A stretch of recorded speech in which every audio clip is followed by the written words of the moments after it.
할렐루야. 오늘 말씀의 제목은 재물의 복에 대한 말씀입니다. 우리가 지난주에 누가복음 예수님이 비유하신 어리석은 부자에 대한 이 말씀을 들었죠. 그 말씀을 듣다 보면 부자가 되는 것이 어떻게 보면 하나님과 원수가 될 수도 있겠다. 그런데 예수님이 그렇게 얘기한 것이 아니라 이 재물이 있을 때 자기 자신만을 위해서 쓰는 것이 문제지 하나님께 관계가 없는 것에 대해서 책망을 하신 부분이거든요.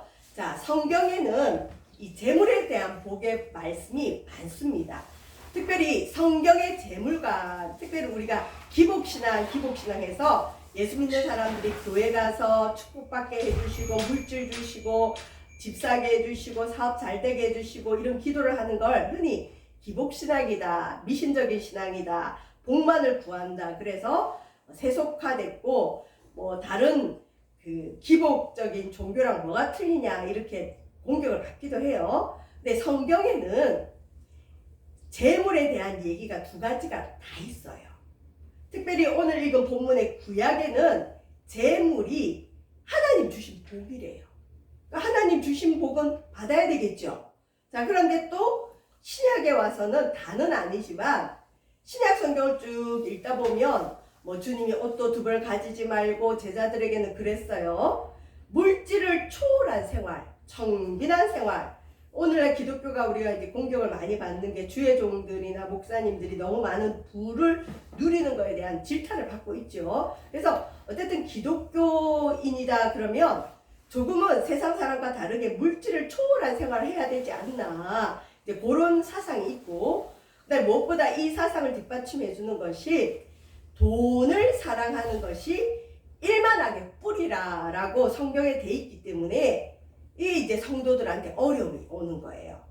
목회자들도 실은 성도들이 오면 저 사람이 하나님의 재물의 복 좀 받아야 되겠는데 그 기도를 하자니, 또 신약적인 차원에서는 저 사람이 또 재물의 복을 받아서 돈을 사랑하게 되면 어떡하지? 오히려 그 재물이 저 사람에게 화가 되면 어떡하지? 하는 염려가 있는 게 사실입니다. 그래서 우리가 성경적인 바른 재물관을 가지는 게 굉장히 중요합니다. 자, 우리 하나님께서 어쨌든 주님께 자주 오면 주시는 게 있어요. 재물을 주세요. 진짜예요, 이건 확실합니다. 자, 근데 우리 주님이 재물을 주시는 이유가 있어요. 왜 주실까요? 첫 번째, 우리가 공기 없이 못 살아가듯이 이 땅에 살아있는 동안은 재물이 있어야 돼요. 움직이면 물질이 다 필요합니다. 아닌 척 해도 이 물질은 정말 하나님 자리를 대신할 정도로 사람들에게 마음의 중심에 있어요. 근데 절대 하나님 자리를 차지하면 안 되죠. 하나님을 찾는 자에게 재물을 주기 시작하세요. 특별히 너무 가난했던 분들은 주님 교회에 오기 시작하면서 하나님이 그 가정에 가난을 쫓아주세요. 실제로 이런 일은 교회 안에 너무너무 많습니다. 자, 재물을 왜 주시느냐? 첫 번째, 재물의 주인이 하나님인 걸 인정하라는 거죠. 네가 과거에 그렇게 노력 많이 했지, 네가 재물을 쫓아다녔지만 재물이 네 것이 안 됐지. 근데 하나님 앞에 왔더니 하나님이 재물을 주기 시작하면서 이 사람이 깨닫는 거죠. 재물도 하나님이 주셔야 되구나. 여러분, 우리가 건강이 없다면 직장생활을 할 수가 없죠. 직장생활을 할 수가 없으면 재물을 받을 수가 없죠. 건강도 하나님이 주고 생명도 하나님이 주고 그 건강과 생명으로 일을 해서 버는 재물도 하나님이 주셨다. 어떤 분은 그래요. 남편분들이 부인이 이번 달에도 하나님이 참 많은 물질을 주셔서 감사합니다. 이렇게 믿음이 없는 남편 앞에서 얘기를 하면 남편들이 속으로 그런 데잖아요. 내가 돈을 벌어왔지 어디 하나님께 감사하냐 이런데요. 믿음이 없을 때는 겉으로 볼 때는 남편이 벌어오는 것 같고 또 집에 엄마가 벌어오는 것 같지만 하나님이 남편이나 부인의 손을 통해서 그 가정에 어쨌든 재물을 주신다. 주세요. 사고가 난다든지 아프면 재물이 쌓일 틈도 없죠. 그래서 하나님께서 재물의 주인임을 인정하라고 하나님이 재물을 주세요. 그리고 이 재물을 가지고 이건 하나님 주셨습니다 라고 인정하는 것 중에 하나가 뭐냐? 지혜로운 헌금 생활. 그러니까 헌금을 얼마를 내든지 간에 하나님 나에게 재물 주셔서 감사합니다 하는 표예요. 두 번째, 이 재물을 주셨으면 뭐 이 재물 다 하나님께 드려야 되냐? 그건 아니에요. 하나님의 것임을 인정하는 재물을 드리고 헌금을 드리고 이제 나머지로 우리 생활에 필요한 걸 위해 써야죠. 교회 헌금 다 하고 있는 돈 하나도 없어서 맨날 기도만 하면 어리석은 거죠. 하나님이 돈을 줬는데 일부는 하나님 것으로 돌려드리고 나머지 가지고 지혜롭게 생활에 필요한 것들을 사용해야 되죠. 자, 세 번째, 생활에 필요한 것들을 위해 사용하고도 좀 남음이 있으면 저축과 투자를 위해 노력해야 됩니다. 예수님은 내일 일을 염려하지 마라. 내일은 내일이 염려한다 하셨지만 그래도 또 잠언서에 보면 그런 게 있어요. 지혜로운 자는 재난의 때를 대비해서 재산을 비축하는 게 필요하다. 여러분, 저축, 저금, 어떤 성도들하고 상담을 하다 보면 갑자기 물질의 문제를 겪는 분들을 굉장히 많이 만나요. 어려움을 많이 겪습니다. 근데 그분들하고 대화를 하다 보면 아니 어떻게 생활을 했길래 한두 달 남편이 일하지 않고 뭐 이 가정에 수입이 없어도 살 수 있을 정도의 여윳돈을 마련해 두지 못했더라고요. 그건 뭐냐면 들어온 대로 다 썼다는 거예요. 이건 어리석은 겁니다. 그렇게 없으면 어떻게 해야 돼요? 금식 기도를 하든 하나님한테 가서 생활비 달라 기도를 하든 그게 안 되니까 어떻게 빌리러 다녀야 돼요. 남한테 아쉬운 소리를 해야 돼요. 그건 하나님이 원하는 게 아닙니다. 그래서 항상 성경에는 규모 있게 자산을 잘 관리하라고 돼 있어요. 규모 있는 생활. 그래서 사람이 언제 어떻게 될지 몰라요. 적어도 한 1년 정도 아니면 6개월 정도 내가 갑자기 무슨 일이 있을 때 내가 돈을 벌지 않더라도 최소한의 생활을 할 수 있는 것들은 어느 정도 비축해 두는 것이 어떤 사람은 그게 믿음이 없다 하지만 그 하나님 우리를 그렇게 하지 않으세요. 무슨 말인지 아시겠죠? 그런 지혜로움이 필요하고 두 번째, 투자를 하긴 해야 되는데 이 정도 해놓으시면 이제 영원한 천국에 하나님과 관련된 일에 투자하라고 하나님은 실은 재물을 주십니다. 제일 중요한 목적은 이 마지막이에요. 하나님과 관련된 일에 투자해라. 복음에 투자해라. 사람 살리는 데 투자해라. 선한 일에 써라. 이 말씀이죠. 자, 잠언서 8장에는 이제 지혜라고 나오는데 이 지혜가 신약에 오면 로고스라 그러고 이 지혜가 누구냐? 지혜의 근원이신 하나님과 예수 그리스도. 그래서 잠언서 읽다 보면 지혜가 많이 나와요. 이 누구로 해석하면 되느냐? 예수님으로 해석하면 되는데 자 17절 말씀이 오늘 요절 중요한 말씀인데 나를 사랑하는 자들이 나의 사랑을 입으며 예수님을 사랑하는 자들이 예수님의 사랑을 입으며 예수님을 간절히 찾는 자가 예수님을 만납니다. 여러분 교회 오면 예수님 만나요. 교회를 다니는 것과 예수님을 믿는 것과는 틀립니다. 그리고 예수님을 믿어도 예수님을 만나고 예수님을 사랑해야 됩니다. 예수님을 만나면 예수님을 사랑할 수 있습니다. 근데 누가 예수님을 만나느냐? 예수님을 사랑하는 자들이 예수님의 사랑을 입고 예수님을 간절히 찾아야 예수님을 만납니다. 교회를 다녀도 예수님 만난 사람이 많지는 않아요. 자기는 만났다고 하는데 이상한 분들이 꽤 있어요. 그분은 한번 다시 점검을 해야 돼요. 제일 중요한 건 예수님은 말씀으로 우리에게 다가오세요.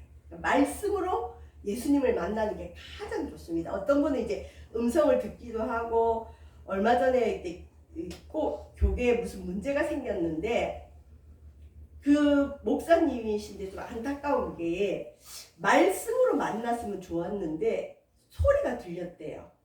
우리가 기도를 많이 하다 보면 어떤 음성이 들릴 수 있어요. 근데 그 음성이 뭘 시켜요.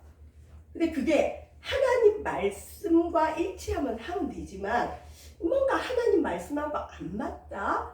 그러면 스톱할 줄 알아야 돼요. 근데 이분은 그냥 그 음성대로 다 한 거예요. 그래서 실은 그분을 통해서 엄청난 추종자들이 있어요. 저 강남 쪽에. 근데 그분이 지금 문제가 터져버렸어요. 그러니까 우리가 흔히 말하는 직통계시라 그래요. 그 사람은 하나님 말씀도 필요 없어요. 여러분, 설교는 여러분을 위로하는 시간이기도 하고 힘을 주는 시간이기도 하지만 설교를 듣고 나면 남는 게 있어야 됩니다. 말씀이 남아야 돼요. 말씀. 뭔가 모르지만 말씀이 남아야 됩니다. 근데 이렇게 직통계시를 듣는 분들은 말씀이 남지 않고 그 목사님의 말이 남아요. 문제가 됩니다. 저와 여러분, 주님을 간절히 찾으면 주님이 우리를 반드시 만나주세요. 만나주세요. 그래서 교회 오면 예수님 만나셔야 됩니다. 자, 왜 예수님을 만나야 되느냐? 주님이 부귀를 주신다 그랬어요. 근데 아무나에게 주지 않고 주를 사랑하는 자들이 주의 사랑을 입고 주를 간절히 찾는 자가 나를 만날 것이다. 예수님 만나는 자에게 주님은 부귀를 주신다 돼 있어요. 저와 여러분, 교회 오셨으면 예수님 말씀으로 만나셔야 돼요. 하나님 그럼 부귀를 주세요. 어마어마한 부귀를 주십니다. 자, 부귀와 예수님. 부귀가 예수님께 있고 장구한 재물, 오래가는 재물, 영원한 재물과 공의도 그러하다. 그래서 예수님을 믿으면서 공의롭지 못한 것도 의심해 봐야 돼. 저분 예수님 만났다고 하는데 죄를 자꾸 지어요. 저분 교회 다닌다고 하는데 범죄자보다 더 악해요. 예수님을 안 만난 사람인 경우가 많습니다. 진짜 그리스도인이 아닐 수 있죠. 자, 우리 주님께는 부귀가 있습니다. 그래서 예수님과 부귀는 떨어뜨릴 수 없어요. 여러분, 예수님 만나고 예수님 사랑하면 하나님 부귀를 주십니다. 믿으셔야 됩니다. 우리 주 예수 그리스도의 은혜를 너희가 알거니와 우리 예수님은 부요하신 이로서 부요하세요. 우리 예수님은 만왕의 왕이시고 하나님의 아들인데 이 세상 모든 게 예수님 건데 뭐가 부족하겠어요. 근데 이 예수님이 우리를 부요하게 하려고 친히 가난하게 되셨어요. 이게 우리의 딜레마죠. 예수님은 말구에 태어나셨고 맨 끝에 말씀 보면 예수님이 이런 말을 했어요. 여우도 굴이 있고 공중의 새도 거처가 있으되 인자는 머리 둘 곳이 없다. 아, 나도 예수님처럼 집 없이 살아야 되겠구나. 나도 예수님처럼 가난하게 돼야 되겠구나. 물론 좋아요. 근데 우리 예수님은 원래는 부요하신 분이에요. 그런데 가난한 우리를 부요하게 하려고 친히 낮아짐과 가난을 선택한 거예요. 예수님은 머리 둘 곳이 없지만 우리에게는 머리 둘 곳도 주셨고, 예수님은 가난을 선택해서 이 땅에 오셨지만 예수님을 만난 자에게 하나님 반드시 부귀를 주십니다. 그래서 이게 우리 이제 헷갈리는 거죠. 아, 예수님 믿으면 가난해져야 되나? 절약하고 살아야 되나? 청빈해야 되나? 근데 예수님은 원래 부유하신인데. 자, 다음 보겠습니다. 예수님을 만나는 자의 복이 있습니다. 제가 초도에 교회에 오면 주님이 재물을 준다 그랬는데 그건 너무 큰 대의적인 명제고, 실제로 주님이 부귀를 주시는 자는 뭐냐? 예수님을 찾고 만나는 자. 분명합니다. 교회만 다니는 게 아니라 예수님을 찾고 만나는 자. 교회는 예수님의 몸이고 교회 머리는 예수님이에요. 교회 오면 누가 뭐래도 예수님을 만나야 돼요. 그래서 예수님을 찾고 만나면 첫 번째, 영적인 부요함이 오요. 마음에 하나님이 구원을 주시고 성령의 은혜를 주시고 영적인 부요가 먼저 옵니다. 그냥 하나님이 좋아요. 교회가 좋아요. 그래서 교회 오면 성령을 받아야 됩니다. 우리 세바석 교회 성령 충만한 교회 될 줄 믿습니다. 영적인 부요를 먼저 주시고, 여러분 영적인 부요가 오면 주님을 만나면 그 다음에 하나님 뭘 주시느냐? 재물의 부요를 함께 주십니다. 자, 밑에 보시면 국가의 경제 발전과 교회 부흥의 관계가 있어요. 이거는 수없는 논문들이 있고 세계사의 역사가 증거합니다. 자, 여러분 객관적으로 한번 기독교가 없는 나라의 경제를 한번 살펴보세요. 다 가난해요.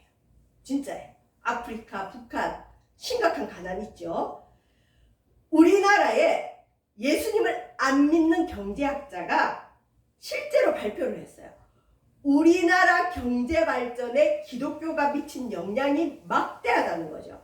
그래서 특히 우리나라 같은 경우는 많은 국가에서 연구를 하는데, 물론 새마을 운동과 교회 붕이 다시 같이 일어났지만 우리나라가 너무 가난할 때 교회가 들어오면서 교회가 막 부흥하면서 경제가 발전했습니다. 여러분, 미국이 그렇고 유럽이 그랬어요. 그런데 지금 아시겠지만 영국, 프랑스, 얼마 전에 프랑스 갔다 오신 분도 있겠지만 이전에는 기독교의 황금 시대였어요. 해가 지지 않는 나라에서 영국은. 그런데 영국과 프랑스, 유럽 쪽에 이슬람이 들어오기 시작하고 기독교는 쇠퇴했어요. 그래서 유럽의 교회 건물에 사람이 없어서 교회 건물이 나이트클럽이나 술집으로 팔린 지는 꽤 오래 전부터 그런 일이 있어요. 우리나라도 그렇게 될 줄 몰라요. 심지어 영국의 어떤 교회당은 술집으로 팔렸는데 그 술집 이름이 뭐냐? 더 처치 그대로 쓰고 있어요. 얼마나 수치스러워요. 물론 프랑스는 지금 난민 문제도 있고 여러 가지 어려움이 있지만 영국 같은 경우도 우리 감리교도 거기서 시작을 했는데도 불구하고 감리교의 유명한 대학이 대학 운영을 못해가지고 제가 섬겼던 교회 목사님께 우리 영국의 이 대학을 좀 사주세요 하고 요청이 왔었어요. 그러니까 그 정도로 지금 유럽 쪽은 기독교의 영적인 쇠퇴가 일어나고, 영적인 쇠퇴가 일어나면 반드시 뭐가 오느냐? 물질이 쇠퇴합니다. 가난해져요. 우리나라만큼, 지금은 아니지만 우리나라만큼 살기 좋은 나라는 없었어요. 요즘은 물가가 너무 폭등을 해서 힘들지만 코로나 있기 전까지는 우리 대한민국만큼 살기 좋은 곳은 없었어요. 국가의 경제 발전과 교회 부흥은 반드시 관계가 있습니다. 하나님이 복을 주세요. 하나님 만나는 자들이 있는데 왜 복을 안 주시겠어요? 먹을 거 주시고 입을 거 주시고 다 주십니다. 연구 한번 해보세요. 이게 안 믿겨지시는 분은 세계사 공부해보세요. 맞습니다. 자, 우리 주님은 물질을 주시는데 어떤 물질을 주시느냐?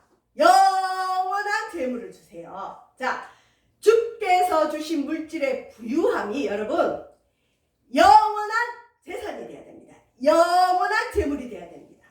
근데 대부분 이 부분에서 실패해요. 예수님을 만났어요. 은사대가 생겼어요. 은혜도 받았어요. 주님이 좋아요. 근데 하나님이 자꾸 물질을 주시네? 그래서 부귀가 오면 처음에는 와, 주님이 나한테 이렇게도 주시네? 이렇게도 주시네? 그러면서 들어오는데도 주를 위해 쓰고 가난한 자들을 위해 베풀고 하여튼 좋은 일에 막 쓰는데 주님이 그걸 보고 또 더 주세요. 점점 주세요. 물질이 많아지다 보면 물질의 지배를 받고, 그 물질을 지난주에 살펴본 예수님 비유에 나오듯이 어리석은 부자처럼 자기 안위를 위해서 사용하게 됩니다.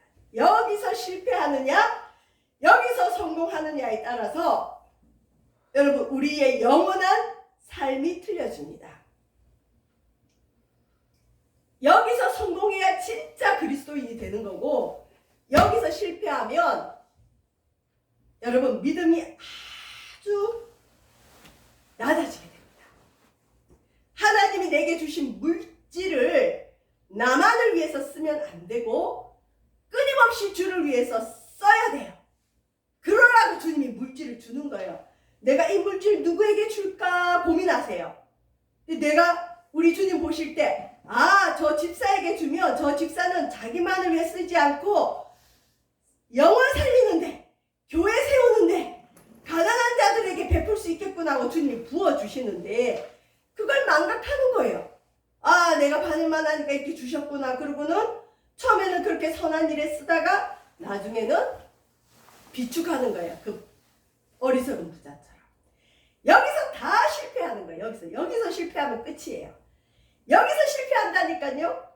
처음에는 물질이 없을 때는 주님만 사랑하고 주 없이 못 산다 그러고 주님 만나려고 애쓰던 분들이 물질이 들어오면서부터 주일날 골프 약속을 잡고 주일날 해외여행을 잡고 그냥 주님과 멀어지는 거예요. 멀어져요.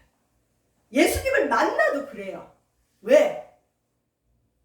물질이 그만큼 힘이 세요, 여러분. 그래서 오죽하면 만몬신이라 그러고 예수님도 재물과 하나님을 겸하여 섬길 수 없다. 여러분, 재물은 섬기는 게 아니에요. 쓰는 거예요. 내가 관리하는 거예요. 우리가 섬길 분은 하나님입니다. 여러분, 여기서 실패하지 않기를 바랍니다. 자, 다음 보시면 영적인 세태는 물질의 세태를 가져와요. 물론 아닌 분들도 있지만 아닌 분들은 하나님 버린 사람이고 대부분은 하나님 물질을 많이 줬더니 이분이 기도도 안 해요. 가난할 때는 기도를 하고 하나님을 그렇게 사랑하더니 물질이 들어오면서부터 점점점 기도도 하지 않아요. 문제가 많죠. 영적인 세태가 오면 물질의 세태도 옵니다.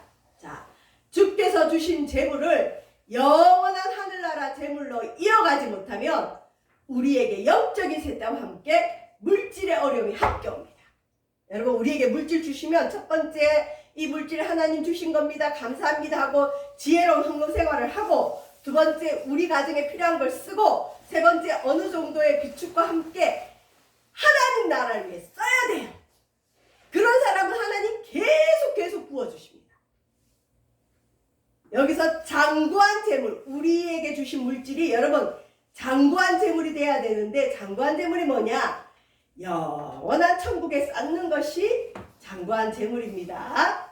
잠언서 8장 21절 나를 사랑하는 자가 재물을 얻어서 예수님을 사랑하면 주님이 재물을 얻게 하세요. 재물을 얻어서 그 곳간에 채우게 하려 함이라. 주님 재물 주는 목적이 여기 나와 있습니다. 예수님을 사랑하면 예수님이 재물을 주십니다. 그리고 그 재물을 하나님의 곳간에 채우게 하기 위해서 주신다. 재물 왜 주신다고요? 하나님의 곳간에 채우라. 재물 왜 주신다고요? 너 잘 먹고 잘 사는가 아니라 하나님 곳간에 채우라고. 우리 가난할 때 한풀이 하라고 주는 게 아니에요. 하나님 곳간에 채우라고 줍니다. 하나님 곳간. 재물 왜 주신다고요? 하나님 곳간. 자, 여기서 좀 재밌는 거는요, 여러분, 재물이 본질이란 뜻이 있어요. 믿는 자의 본질은 뭘까요? 하나님. 말을 좀 바꿔보시면요, 예수님을 사랑하는 자는 하나님을 얻어요. 여러분, 하나님을 얻으면 다 얻은 거예요. 재물뿐만 아니라 다 얻는 거예요. 하나님을 얻는 자는 여러분 만족한 상태가 됩니다. 저와 여러분은 눈에 보이는 재산, 재물만이 중요한 것이 아니라 예수님을 사랑하면 하나님을 만나고 하나님을 얻게 돼요.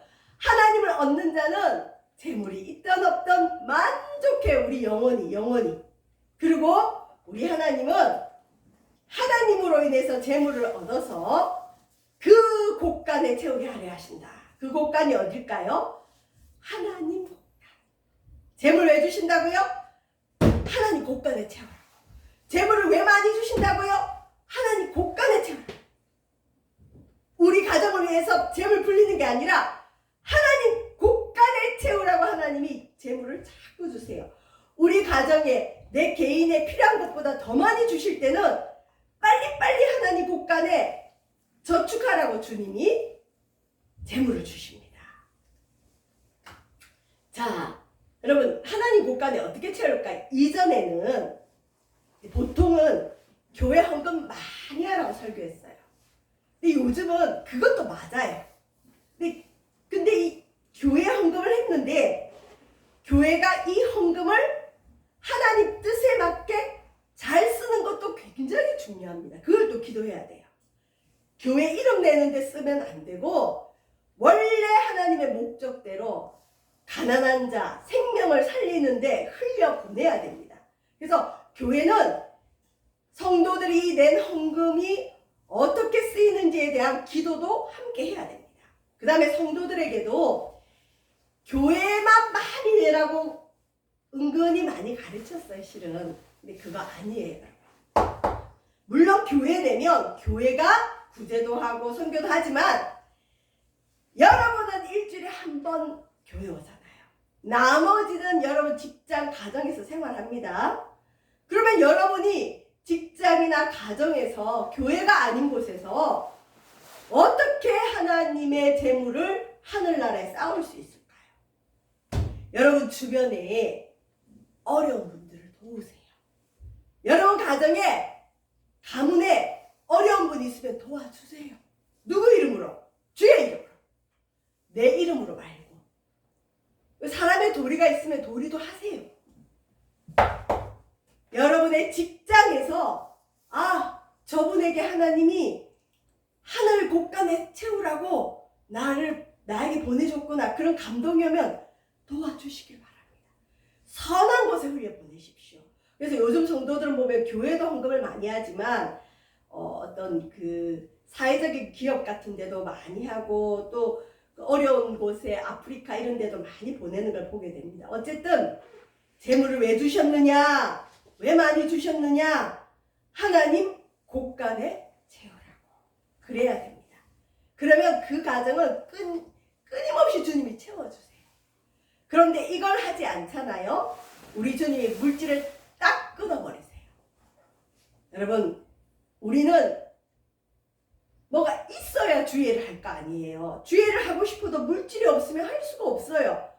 그렇기 때문에 주를 만난 자에게 주님이 먼저 물질부터 부어주시는 겁니다. 자, 이제 말씀을 마치도록 합니다. 그런데 돈과 부귀를 우리가 어떻게 봐야 될까요?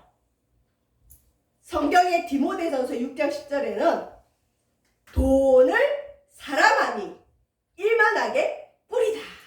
돈 사랑하면 안 됩니다. 돈은 관리하는 겁니다. 돈을 사랑하면 안 됩니다. 돈을 인격화한 거죠. 사랑이라는 건 내 마음을 준다는 거잖아요. 돈의 마음 뺏기면 안 돼요. 그러면 신앙도 다 잃어버립니다. 일만하게 뿌립니다. 자, 이 본문을 잘못 해석해서 어떤 성도들은 돈을 막 싫어하는 경우도 있어요. 그건 아니에요.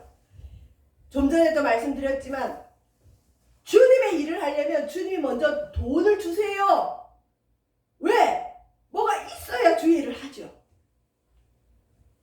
누구에게 밥 한 그릇 사주려도 돈이 있어야 되겠죠. 그래서 그걸 주님께 심는다 그래요. 예를 들어서 여러분 직장에서 어떤 가난한 사람이 찾아왔어요. 도와달라고. 근데 이게 조금 그런 분들 있죠. 고의적인 분들이 아니고 진짜 어려운 분들이 있어요. 그 사람한테 내가 얼마를 주면 그 사람을 돕는 게 아니라 하나님께 심는 거예요. 심어야 거두거든요. 물질을 심으면 하나님이 만배로 부어주세요. 그래서 우리 하나님은 하나님께 심을 수 있도록 주를 사랑하는 자에게 뭘 주신다? 부귀를 주신다. 부귀를 왜 주신다고요? 심을 수 있게 하기 위해서. 심게 하려고. 여러분, 자기를 위해서도 쓰지만 주님 앞에 많이 심는 저와 여러분 되시길 주의 이름으로 축원드립니다. 자기를 위하여 재물을 쌓지 말고 하나님께 부요함으로 영원한 재물을 쌓으시길 바랍니다. 복음을 위해 재물을 써야 됩니다. 이런 자에게는 하나님 절대 물질에 어려움 없게 하십니다. 믿으셔도 됩니다. 우리 하나님은 이 땅의 주인이십니다. 자, 행복의 지름길. 행복에는 여러분 물질이 필요합니다. 그죠? 이 솔직한 얘기죠. 근데 이 물질을 누가 주신다고요? 하나님. 누구에게 주신다고요? 아무나에게 안 주시고 예수님을 만나고 사랑하는 자에게. 예수님 더 많이 사랑하고 하늘나라에 많이 심으라고 주시는 거예요. 나만을 위해 쓰라고 주시는 게 절대 아닙니다. 자, 우리가 행복해질 수 있는 지름길이 있습니다. 우리 주님은 우리가 행복하게 살기를 원하십니다. 행복의 지름길이 뭘까요? 예수님을 만나야 됩니다. 여러분, 예수님 만나야 됩니다. 그래서 교회 오면 주님, 나 오늘 주님 만나러 왔어요. 주님 만나고자 하는 그 갈망으로 찬양도 그냥 하지 않아요. 간절한 마음으로 주님 만나고자 하는 그 찬양이 나와야 되고, 말씀 하나를 보더라도 주님 나 만나주세요. 기도 하나를 하더라도 주님 나 만나주세요. 여러분, 누가 예수님 만날 수 있죠? 주님을 간절히 찾는 자. 아유, 만나려면 만나고 말라면 말고 그냥 들어보자 이런 자에게는 안 만나줘요. 대부분은 주를 간절히 찾는 자를 만나주세요. 그래서 우리가 이런 걸 위해서 흔히 옛날에 부흥회를 많이 했어요. 부흥회 때는 목청껏 찬양하고 기도하고 소리 질러 기도하면 주님을 다 만나요. 진짜로. 주일 예배도 그렇게 한번 드려보십시오. 일주일 동안 멍하니 계시지 말고 주님 돌아오는 주일날 나 주님 만나게 해주세요. 예배를 통해 주님 만나기를 원합니다. 교회를 다니도 주님 만나지 못하면 가짜 인생이에요. 가짜 그리스도인이에요.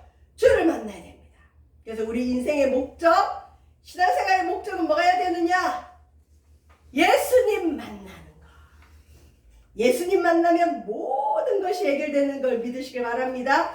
자, 여러분 주보에 이렇게 보시면 오늘 처음 넣어봤는데 여기에 적용을 한번 해봅시다. 나의 적용. 여러분이 한번 물어봅시다. 스스로. 나는 예수님을 만난 적이 있습니까? 있어요? 우리 예찬이 예수님 만난 적 있어요? 혹시 만난 적이 있다면 언제인지 한번 생각해보고, 자, 아직 예수님을 만나지 못했다면 적어도 나도 예수님 만나고자 하는 열망이 있는지, 열망이 없다면 점검해 보십시오. 인생의 목적을 잃어버린 겁니다. 우리 인생의 목적은, 신앙생활의 목적은 예수님 만나는 겁니다. 자, 세 번째 질문. 주를 사랑함으로 주께서 재물을 주신다면 저와 여러분은 어디에 사용하겠습니까? 기도하겠습니다. 사랑의 주님, 주님 만남으로 부귀와 장구한 재물을 하나님 나라 곳간에 쌓을 수 있는 저희들 되어지도록 인도하여 주시옵소서. 예수님 만나는 것이 인생의 목적이요 우리 신앙생활의 목적이 되어지도록 축복하시고, 우리 세만석교회 오는 어떠한 영혼이든 다 예수님을 만날 수 있도록 복을 나려 주옵소서. 우리 세만석교회 예배를 축복하여 주옵소서. 예수님 이름으로 기도합니다. 아멘.